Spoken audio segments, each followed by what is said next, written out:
G'day gamers, Wybot here, a filthy Wybot74 with some Doom TDM gameplay here. Now, I do alright in this game. I think I get a quad with the BFG, which is the big fucking gun, and it is a big fucking gun, excuse the language. But I didn't have any good footage or gears to record to talk about this subject, but let's just say it has been a Xbox rumour overload today. It has just been unbelievable. The bevy of info has been coming out and the rumours coming out now. Believe me, these are just rumours. But there's a couple of things I just want to touch on here. I'm going to link an article in the description. But a couple of things. Heaps of new Xbox hardware will be revealed at E3, which is the next couple of weeks. And a couple of them will be streaming devices. One will be small like a Chromecast. The other one will be the size of, let's say, a lunchbox, okay? I'm not too fussed about streaming devices, whoop-de-doo. The other rumour is, this is for the PC people out there, that the Xbox One interface will be going to PC. But then the biggest rumour of all is there's going to be a new Xbox Slim, right? We shouldn't be surprised about that. That'll be by the end of the year. I mean, not many people are happy with the size it is now. But the other biggest news, the biggest news of all, which everybody's getting really excited about, is the new Xbox coming out, which has apparently supports 4K video playback, not 4K gaming, and it has a new GPU, and it has something like rumored to be 6 teraflops CPU power. Now, it's called the Scorpion, and I have no idea what a teraflop means. When I was a kid, it's like doing a belly flop into a pool and stuffing up big time, but I don't know if that's the case. And peeps, if that's the case, that's pretty powerful. Apparently the rumored next PlayStation or Sony console, which is meant to be 4 teraflops, is pretty big. But here's the other big rumour. Oculus Rift is what's coming with the new Xbox. Now, virtual reality is not really something I'm really excited for. I think as a society, it's a whole nother video in itself and a whole other subject. But whoop-de-doo. Okay, let's just go back into what I just said here. Okay, so the streaming devices. Yeah, streaming devices are alright for just watching programs here and there, but not for gaming. You look at the Alienware gaming platform. I think it was the Alienware box, I forget what it was. Didn't sell too well in this country. Mainly because, and I'm speaking from Australians' point of view, internet. Our internet is shit. Last I checked, we are currently ranked 77 in the world for internet connection. So when we're talking about streaming devices, you might as well just headbutt a brick wall. So I'm not too excited about either of those. The Xbox One interface going to PC users, I don't know, PC users, you tell me. I'm not really that fussed by it. I'm sure some of you are, let me know. The Xbox Slim, look, to be honest with you peeps, I'm not surprised it's coming out. The current Xbox One is not selling too well in other countries. It's selling alright here in Australia. It's not selling too well because of its size. I don't really care about its size. Pretend it's a PC, just turn it on its side, or if you've been shot at by somebody, jump behind it and use it as protection.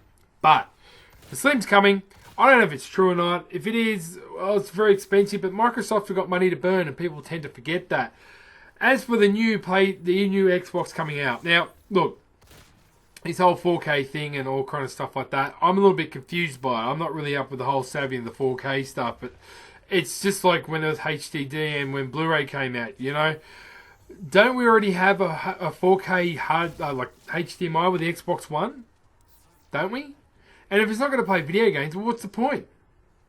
Now, see, people, if you're going to get 4K, you've got to get a 4K TV, you've got to get a 4K player, you've got to get a 4K DVD, you've got to get a 4K this, 4K that. It's just more money to fork out. And I'll be honest with you, don't go for it because my TV is old. It's a Slim, it's an LG Scarlett. But with the new Blu-ray software of the PlayStation 4 and the Xbox One, it makes it look brand new. So I wouldn't rush into it. Now for the Oculus Rift thing, virtual reality. I don't know, people. There could be good, there could be bad. Could you imagine, playing Doom in virtual reality in your room? You got to break so much furniture, your hands. You got to lose relationships. You got to get addicted to it. Your eyesight's going to be screwed. Your awareness of where you are.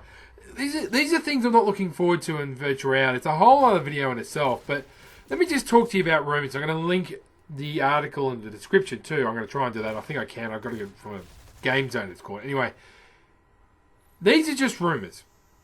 Now, I personally think the best thing that Microsoft can do is, yes, offer the Slim. I don't think it will get many people in. But then it's to go to an external graphics card.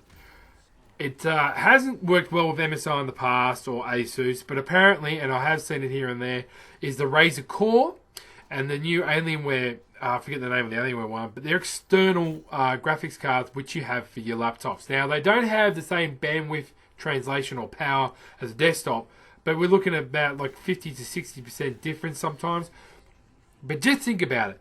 Now, they roughly go for about $200 to $300 depending on what graphics card you want. Here I'm saying, people, depending on what graphics card you want. So if Microsoft were giving you that same option, all they need is a certain connection for it, and you can choose your graphics card. That'd be the way to go. You can choose MSI graphics card or an NVIDIA graphics card. I do believe Microsoft has a better relationship with NVIDIA, so I wouldn't be surprised if you see a partnership in that way. But that'd be the way for them to go, people. That would be the ultimate way for them to go, is to use an external graphics card with a cord. You're probably roughly paying about $200, $300, maximum $400. It's expensive, I know, but you can interchange and upgrade the graphics card. That's giving you more of a choice rather than, I have to fork out for a whole new thing with an Oculus Rift, which is, I don't know, in my view, could be as annoying as you Kinect sometimes. So, peeps, I don't know. Stick with this generation. Don't believe the rumors. I'll link the articles in the description. Sorry I haven't got any gears up at the moment. I'm just too addicted to Doom and Overwatch. If you haven't got either of those games for this generation, then you're missing out. The campaign for Doom is second to none. Overwatch is probably the best multiplayer game and release game I've played in seriously 3-4 years, if not more. Huge successful launch. No lag whatsoever from people from Europe or across the globe. It is really, props to Blizzard. Showing how it's done, people. And they're a PC company. They don't muck around. They haven't produced anything new.